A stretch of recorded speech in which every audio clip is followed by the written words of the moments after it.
Okay, I know this has nothing to do with this video, but I found out today that this is the last year they're gonna do Warped Tour. And I know I can't go back to my teenage years anyway, but somehow this just feels more final. Okay, so what we're really here to talk about today is a thing called synesthesia, which I mentioned in my previous video called 21 Facts About Me, which you can watch right here or here.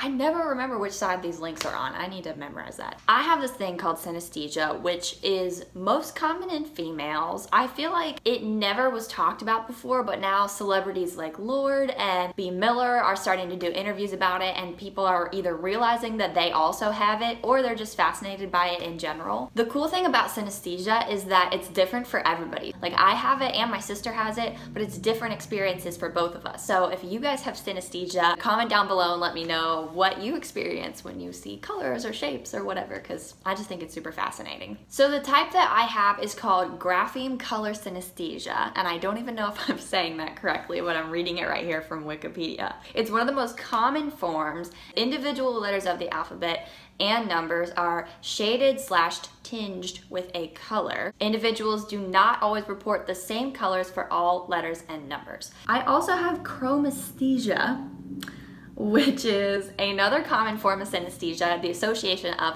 sounds with colors. Basically, what this means for me is that when I hear a song, I kind of see this color far off in the distance. It's hard to explain. It's more of a feeling than a visual thing because it's just kind of going on in the back of my subconscious. Most of the time, these colors are associated with musical keys. So for example, this isn't always true, but a lot of times for me, if a song is in the key of A, it'll be pink. There's a lot of exceptions to this rule. I don't know why each key is the color that it is. The key of E flat is sometimes light blue and also sometimes gray. So a song could be either one, and I don't know what the requirements are for it to be either color, but it just kind of happens. So how I found out that I had synesthesia was actually when I was in audio school. I was 18 and I was sitting there and my professor was just starting to give this lecture about synesthesia, and he had this slideshow and he was talking about all the different things that happen when you see colors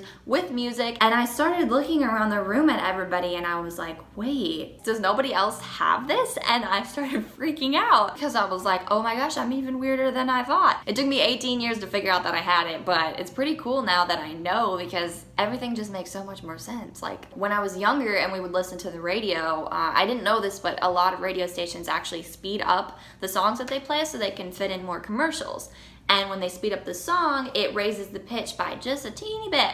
But it was just enough that when a song came on that I knew, and in my head it would maybe be the color green, but then they would start playing the song and it would be a little bit higher and the shade of the color was just different, and it would legitimately give me a headache and I would complain about it and not even know what I was complaining about. The times that this gets really annoying is when I'm trying to create a track list for a new project that I'm releasing. I just had a new EP come out called Scene 2 and there's 4 songs on it. This time I actually didn't have that much of a problem because all the songs were a different color. So for example, track 1, Psychotic is pink, Columbus is blue, In Rose Color is purple, and Person is green. So I didn't have any problems with those because they're all different. But if I had 2 songs that were both red, I am a stickler about not having those songs next to each other. I can't have any songs back to back on a record that are the same color. It will drive me nuts. So the other form of synesthesia that I mentioned was grapheme-color, which means that with letters and numbers, you see color. And also for me, it is days of the week and months of the year. Anything that kind of has a sequence, I will see a color for it. So I'm really good at those camp games that you play, like, oh, we're going on a picnic and we're gonna bring apples and bread and you have to like remember everything. I kick butt at those games because in my head, I just assign a color with each item and I can just see the list in my head. So watch out for me at summer camp because I get real competitive. If you ask me to do something on Thursday, I'm gonna mark that in my head as red because Thursdays are always red. So I'm gonna remember what we're doing that day based on what color it is. So I just realized I'm wearing a shirt that has letters and numbers on it, so this is actually perfect. T is brown, H is orange, E is blue, 1 is white, 9 is purple, 7 is pink, and 5 is yellow. Shameless plug for the 1975. Who's ready for music for cars? Hashtag this girl. I hope you guys enjoyed learning about this because even though I have it, I'm still in awe of it. Like, I don't completely understand it. It's just this weird thing that happens in my head. Go ahead and hit that subscribe button while you're here because I'm working on some really fun videos that are going to be coming out in the next couple of months, and you're going to want to hang out and see those. So thank you guys for watching, and I will see you next time. And you're looking at me like I'm your next conquest. When you like what you see, you conquer it. So you think you're Columbus, wanna put your flag up on this.